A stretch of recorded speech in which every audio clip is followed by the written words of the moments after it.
السلام عليكم. فتحنا عيننا اليوم على كارثة كبيرة وفاجعة بكل المقاييس هزت العالم أجمع في كل من تركيا وسوريا. طبعا كان في زلزال قوي جدا سجل على مقياس ريختر 7.8. أثر الزلزال ده امتد على جميع المدن التركية وتأثرت بها وتهدمت المباني والعمارات الشاهقة.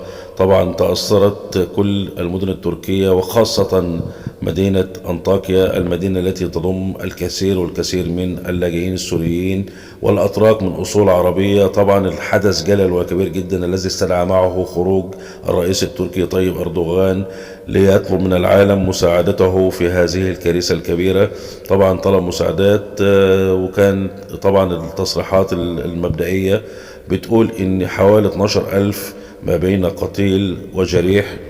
واكد الخبراء ان الزلزال ليه توابع ممكن تستمر لمده عام، ودول الجوار ممكن تتاثر بالموضوع ده. يا رب احفظ اخواننا في كل من تركيا وسوريا.